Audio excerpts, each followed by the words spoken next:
From Columbia, South Carolina, WIS News 10 starts with First Alert Weather.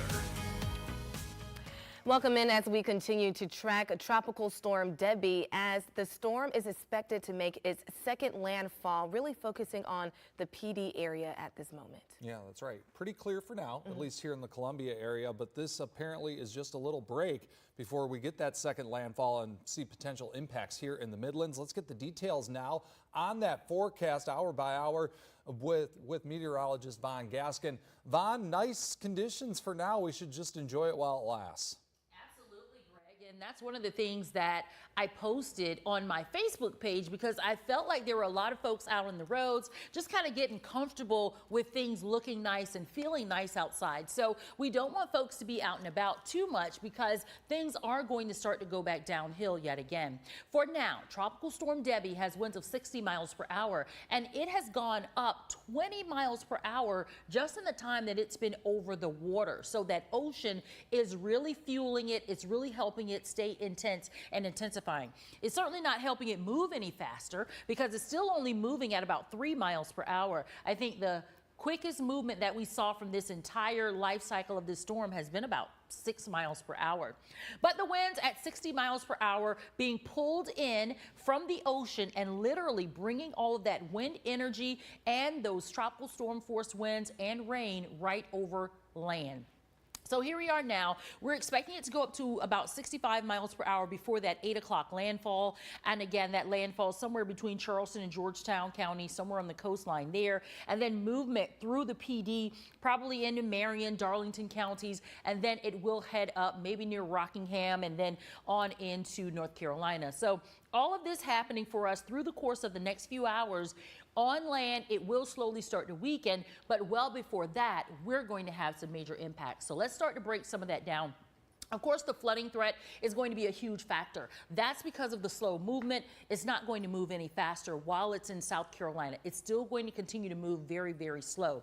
And as we look at some of the watches and warnings that we have in place because of all the rain it has previously dumped, we're looking at river flooding. I want to make sure we're clear on this. The river flooding is a big issue, and it is one of our high impacts. So if you're down near the Edisto River, you're probably seeing some of it there, over near the Congaree River, and up near the river in and around Camden, in Kershaw County as well. And so all of these rivers together have been seeing some flooding, and that's something that we've been dealing with. They're going to continue to see some flooding throughout the course of the next couple of days as we get that water kind of culminating and then running into some of those lower basins.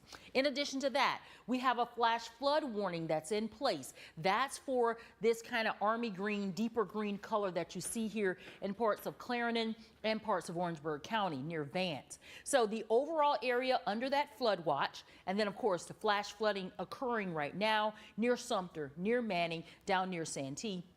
Bring you in a little bit closer, and you can clearly see how these stronger storms are starting to pull in a lot of energy. Now remember, for a good bit of the day yesterday, we had Debby over land, so it was bringing in some characteristics that were non-tropical. And so we're starting to see some lightning feed in from some of these thunderstorms that are coming in now. So we're looking at Sumter, heavy rain, gusty winds. That wind moving from the north to down to northeast, from Sumter down into Orangeburg County. That counterclockwise flow is the flow that a tropical system takes. So let's get you in a little bit closer. Holly Hill, Vance, St. George, now coming down with heavy rain, gusty winds. This is the area right now under that flash flood warning that's currently in place. And then the top end of this near Maysville, between Maysville and Turbeville on Highway 527, and then over near Sumter, Highway 521. These are areas getting inundated with heavy rain, gusty winds, and even some lightning. And it does extend over into Manning on Highway 15, and then of course that popular drive 261 there for those who are heading into King Street and trying to get to the coast. That's an area now seeing a lot of heavy rain there. So the bigger picture shows we're still looking at the center of circulation. You can almost see it here off the coast. Hasn't quite moved inland yet, but it is pulling in that moisture. It's pulling in those stronger showers and storms from the ocean and then feeding it back into the areas that we're dealing with now. Let's talk a little bit about some of the rain. This is only the 24-hour rain span. there are some areas that have already seen some higher amounts. So the rainfall estimates just for the past 24 hours gives us an area in southern Richland County and right along, let's say Richland and Lexington County. You guys are at about 4.5 inches. That's near that Carolina Eastman plant, right there in that area where all 3 counties meet. You guys are getting pretty close to that 5-inch mark, and that is in a 24-hour span. The excessive rainfall risk is staying very high to moderate for most of the area, especially in areas south of I-20. This is because we're expecting flash flooding. That moderate to high risk of flash flooding is expected. As those showers continue to feed in around that tropical system, we continue to see a good chance of there being more flash flood warnings. We have one out now. I'm expecting there to be several more as we head into the evening, overnight, and into the day tomorrow. So that rainfall total from this point on, now remember, like I said, we have some areas that saw 5 inches in one day. So additional rain, anywhere from 1 to, I'd say, about 6 inches in our area. 1 to 6 inches expected from this point on. We still have to go through tonight. We still have to go through tomorrow morning. That is the time frame that we'll be adding all of these numbers up. So I'd say 2 to 5 if you're going to be right in the heart of downtown Columbia. Now, if you're in Orangeburg, if you're over near Calhoun counties, your numbers may be a little bit closer to maybe getting another 5 inches. And then, of course, over near Manning, if you're in Clarendon County, you're looking closer to getting about 5 inches. Just some of the numbers that we've been putting in just from the results of Debby. Orangeburg County, there are areas that have over 7 inches of rain on the ground now. There's a spot in Calhoun County that's over about 6, so about 6.25 for you in parts of Calhoun County. Now, these are the highest numbers that we have coming in. Lexington County, you have a spot there where you're at about 6 inches. And so far, these are some of the numbers that we're totaling up from the result of Debby. So, of course, we're going to continue to monitor this, and we have more impacts, not just the rain. The wind is also a huge impact. And to start talking a little bit more about that, we're going to toss it over to Chief Meteorologist Adam Clark. Thank you very much, Vaughn. All right, we've got a couple first alert weather days for today and tonight. Flooding potential as the rain begins late tonight and into the early morning hours. And then Thursday, rain, flooding, and of course that wind at 45-mile-per-hour gusts. So we've got 45-mile-per-hour gusts for your Thursday. So here's a really cool imagery from our awesome satellite that we've got out there. This is GOES Meso number 2, and it just takes a specific window and it just hovers over an event, so you can get this really cool imagery. You can kind of see things kind of blowing up. Notice in the last couple of hours there, things really have amplified here in South Carolina. All of this reasoning behind what we're seeing currently with those flash flood warnings. So Tropical Storm Debby starting to make landfall, getting closer to land. The center is, as Vaughn was just mentioning. And last night we were like, hey, there's some dry air that's being brought in to the system. That did help a little bit. But the dry air is down here. It's already kind of regrouped because we just showed you the last hour, the water here, very warm, over 80 degrees. So there's been no cooling effect. Sometimes these storms can just sit over an area and actually cool the water down a bit, and that helps kill the storm. That's not happening in this case, and it's starting to make landfall. It's getting closer to land as we speak. So here it is, just kind of moving up to the west-northwest later on tonight. That's what the thought is, and it's bringing in all this moisture from the Atlantic inland, and you can see those bands and even lightning earlier, indicating some very heavy rain within a tropical system, because I said earlier, when you're dealing with the tropics, there's not a lot of ice within these clouds, and that's what really creates a lot of lightning. But when you have lightning in a tropical system, you know it's pretty intense. So it's moving northeast right now at around 3 miles per hour. The pressure is at 995, and we're expecting it to go up to 65 miles per hour this evening. So 8 o'clock tonight, it actually strengthens, making landfall anywhere from right around Surfside down towards Charleston.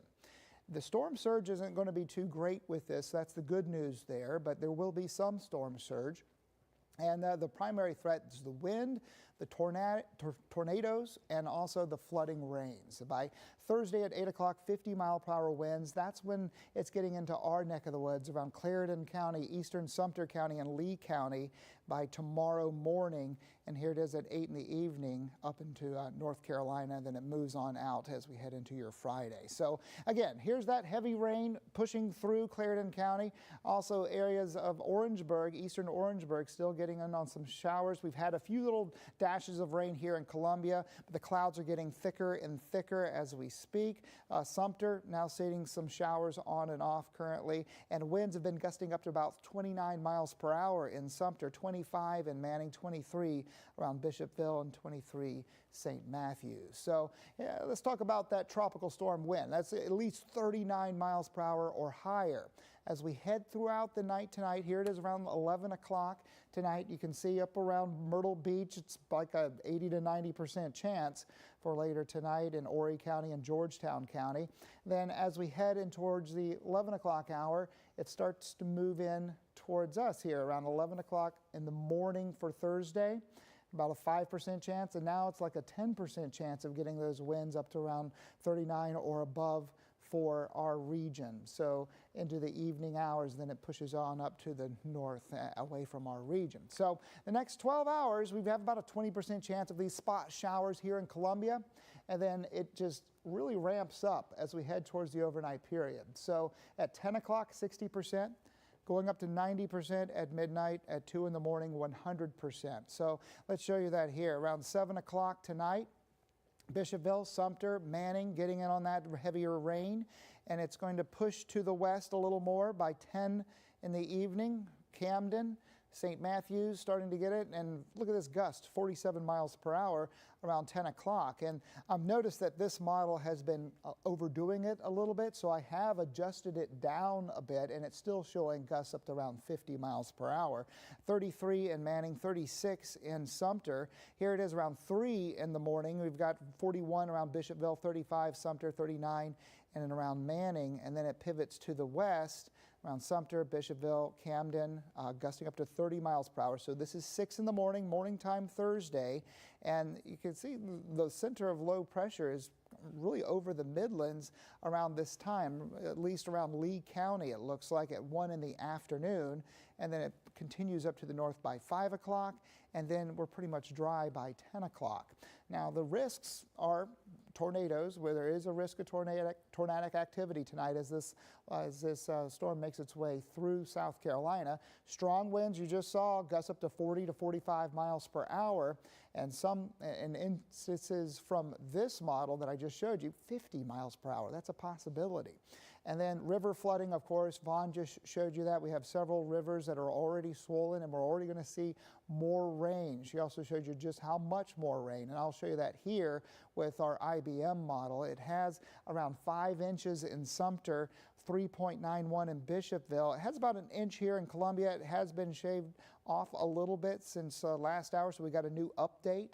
But it still has about 5 inches over towards Manning, about 2 or so in Winsboro, and not as much activity. And I wanted to show you this too, because why is it finally going to start moving into South Carolina? And we can thank the Bermuda High, really. It's going to help kind of scoot this system to the north and west towards us, because the jet stream, again, it stayed up to the north. That's why it's been hovering for this time, because there's been nothing to kind of scoop it up and move it along. Not until tomorrow. This trough right here is going to help kind of bringing it up to the north, and it starts to weaken, but still heavy rain even up towards Pennsylvania by Friday, and then it's gone as we head towards Saturday. So first alert radar showing some of that heavy rain. We've got river flooding here, and also this flash flood warning down here in Clarendon County, Orangeburg County. And that's from all this rain in the last couple of hours. This yellow that you see, that's a tropical storm warning. Moncks Corner, some rain there, even some lightning strikes around Vance.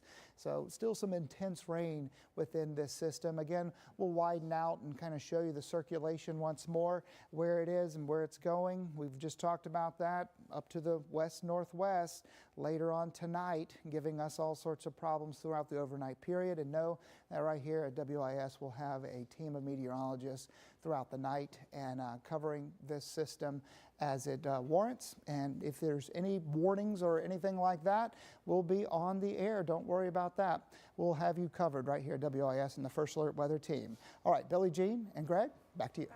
Meteorologist Adam Clark and meteorologist Von Gaskin breaking it all down for us as we continue to bring you updates on Tropical Storm Debby. We want to talk about what state leaders said earlier today, Greg. They held a press conference, the governor along with several leaders from state agencies telling us about the proactive measures that they're taking. They said to not let your guard down right now, as we just heard emphasized by Adam and Vaughn. Yeah, certainly, because the weather is clearing up here in the Midlands, at least temporarily. It's very easy perhaps to get complacent, but we cannot do that. As you heard Adam just moments ago say, the second round of severe weather as a result of Tropical Storm Debby is bearing down on us. So meanwhile, officials are saying the state is certainly not out of the woods just yet as we anticipate that storm's second landfall. Lots of state resources now shifting toward the PD, especially where officials anticipate widespread power outages and increased rainfall, though not as catastrophic as they feared perhaps earlier this week. Which is great news. I know a lot of people are like, oh, the forecast changed, or I thought it was going to rain more. Well, we're glad that we just had the update and we were prepared and that it did not happen. Governor Henry McMaster says the state has been lucky so far, of course, with no reports of any Debby-related fatalities. There haven't been any swift water rescues either at this moment. However, there are still concerns, though, about river flooding, with full impacts likely not felt until after the storm passes. Take a listen. The rivers up there take a long time to respond. It's very flat. So the rain that falls will go into the rivers, and then also the rain that falls into North Carolina, which will be considerable, will take some time to work its way down into the state. And that's why we don't expect those rivers to crest probably until the middle of next week at some point. And as of earlier this afternoon, more than 80 state roads have been closed across South Carolina, but interstate travel remains open. Yeah, it is important to note that a lot of times those rivers, a little bit of a lagging indicator after the storm passes, rivers can still rise, even though rain isn't falling. So it's something that they're keeping an eye on. Meanwhile, we're taking a look at the school closures because many of the districts here in our area are taking proactive measures for when the weather is expected to really take a turn for the worse overnight into tomorrow. And so we're going to run down some of the school closures that we have. First, Richland 1 is closed on Thursday. Lexington 1 closed on Thursday as well. Lexington 3, e-learning, as well as Lexington 4 and Lexington 5, LR5, closed for Thursday as well. Yeah, along with Richland 2, they are closed for tomorrow. Lexington 3, though, shifting to e-learning. Lexington 4 closed. LR5, as Greg mentioned, is closed. Orangeburg, Sumter, and Clarendon counties all shifting to e-learning. And Richland 2, although they are closed for Thursday, they did alert parents and students that they are going to run on a 2-hour delay for Friday. So go ahead and prepare for that. Meanwhile, if you have any questions about Tropical Storm Debby, you can now call the state's toll-free hotline that they have set up. It's 1-866-246-0133. Operators with the state's public information phone system are available 24 hours a day for just as long as needed. You can call and get your questions answered. And of course, we have all of our information on WISTV.com as well as our streaming and digital platforms where you can get information as well. But again, a phone number to dial just in case you have any sort of questions about what you need to be doing as the storm unfolds. That's the number to call. And we are, of course, watching very closely what happens in the Midlands, but we also want to give you an overview of what's happening in some nearby counties, especially the coast, where we know that they were definitely looking for a stronger impact. Reporter Autumn Klein has a look at tornado damage on Edisto Beach. We're here on Edisto Beach seeing firsthand the aftermath of the EF1 tornado that touched down around 9:30 Monday evening. The National Weather Service reported that wind speeds got up to 97 miles per hour and the tornado lasted about 10 minutes, causing some significant damage. We're on Fishing Creek Drive, which is where the tornado ended, and you can see that there are several trees uprooted. There were at least three houses that we saw with the roofs completely removed. The tornado definitely caused a lot of damage, and if you come this way, you can see that there is still some remaining flooding from the weather that we've seen the last couple days. And actually, I don't know if you can see this tree that has been completely uprooted. A lot of damage, but fortunately, one thing that we do know is that there were no injuries reported. So while there is damage, we've been seeing crews out here restoring power to the residents. We've spoken to residents nearby who have been checking on their homes, and everybody seems to be in good spirits. But like I said, crews are working to get everything back in order. We know that some people are still out of water and out of power. But fortunately, like I said, no injuries and no fatalities reported. Reporting in Edisto, I'm Autumn Klein. And so a potential tornado there, but still plenty of heavy rain in many different areas. All along the coast in the low country, but also in Savannah. Heavy rains down there as well. WTOC's Shay Schrader has a look at some of the heavy rain that's fallen down in Savannah. Take a look. Robert Wiggins visited his property on Ponderosa Road on Tuesday night and says that there was around 8 inches of standing water. The next morning, that water has all washed away, but as you can see, the road itself is completely washed out. Last night, about 11 o'clock, when this road was covered up, I just went home, went to bed. I couldn't do anything about it, so I just said whatever happens up there happens. The same can be said for several more roads in Bullitt County. Take a look at Neville's Denmark Road just southwest of Highway 46. Signs and giant piles of dirt currently blocking access to it because it doesn't exist anymore. Floodwaters cutting through it like a razor. Wiggins says that the last time he saw flooding like this in Bullitt County was in 1989 during Hurricane Hugo. He said he's been able to make it to his home by cutting through the lawn, but other people that live up the road don't have that option. There's probably 50 families live up this road, and on down the road here, it's worse than it is here. The road's completely washed out, so maybe a four-wheel drive could go through there, but just a normal car will not be able to pass. Officials with Bullitt County are describing the damage to roads in the area as, quote, catastrophic, and say they won't be able to begin repairs until floodwaters start to recede. From there, they'll start repairs on the most traveled roads. All in all, considering the scale of the impact, Wiggins says he's glad no one was hurt. We just have to be thankful that I have not heard about anybody getting hurt or drowned or die. Reporting for Gray Television in Bullitt County, I'm Shay Schrader. Look at that, Greg, and you see those washed out roads. It really gives you even more context as to why some people are not able to get out of their homes or maybe off of the road. We want to stay in Savannah right now and to hear from Zach Hoffman, who's also a reporter with WTOC, looking at water rescues in that area. A rescue mission in parts of Savannah as firefighters race to help people trapped by Debbie's floodwaters. Fire department. They are stuck. We're now preparing to have 2 of our boats come out here to go house to house to see if anybody needs any assistance getting out. City officials say the Tremont Park neighborhood suffered some of the worst flooding as the nearby Musgrove Canal struggled to keep up with inches of rainfall Debbie delivered. My whole house is surrounded with water. I actually couldn't get out until it subsided just a little bit.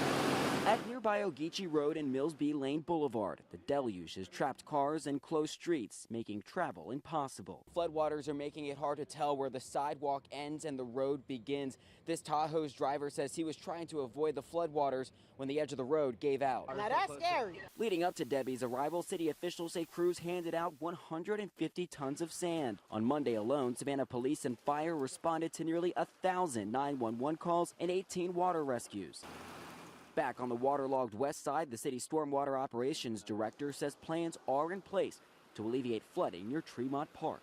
We have plans, unfortunately, in the works, literally money allocated to making this improvement of Tremont Road, the culvert replacement, which is a restriction right now, and that will significantly help this area.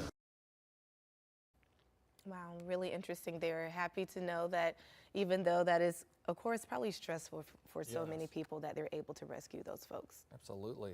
Meanwhile, Tropical Storm Debby taking a little bit of a breather over the western Atlantic Ocean, gearing up for a second landfall. But it is not done dousing the coastal Carolinas before it slowly marches northward Thursday and Friday through central and North Carolina and western Virginia. Yeah, Grace Holland of our NBC affiliate WRAL has more from Ocean Isle, North Carolina. Debby continues to churn up the surf back here behind me. Of course, we are in a little bit of a lull right now, but we have seen that wind and rain move through, and the surf continues to move up the beach here. And people who have homes right here along the beach are concerned about how close it's going to get to their homes. They're hoping that these sandbags that you see here are going to keep them safe. Those were put in place in the last couple of years. And there have been some people in lulls like this one coming out to check out conditions. We've seen people walking up and down the beach, many of them surprised to see that there is some sunlight. And you see this gentleman here who is even fishing out there in the surf, of course, being careful not to get too far out there because there are those red flag warnings in place. Now, Ocean Isle Beach is under a voluntary evacuation today. The town saying that that is mostly for the travelers, many of them taking their summer vacations here right now. We talked to one person from Pennsylvania who said that they have made the calculation to leave a day early. They were going to leave on Thursday. They're instead leaving today on Wednesday. We also talked to a man from the Raleigh area who said that they just got here yesterday and they're planning on staying as long as they can. And there is an emergency shelter that Brunswick County has set up for anyone that needs it. Here in Ocean Isle, I'm Grace Holland. And so as we brace for this potential second landfall coming a little bit later on this afternoon into this evening, of course, WIS has it covered. Our First Alert weather team giving you accurate forecasts throughout the afternoon into the evening as the weather begins to deteriorate in the area. And of course, we have all of our digital platforms as well that we're streaming on. Absolutely. And we have reporters stationed all across South Carolina from the coast all the way to the Midlands, bringing you accurate, live, detailed coverage of what is happening as a result of Tropical Storm Debby. Most importantly, we are wishing that all of you stay safe and stick with us here on WIS for the very latest.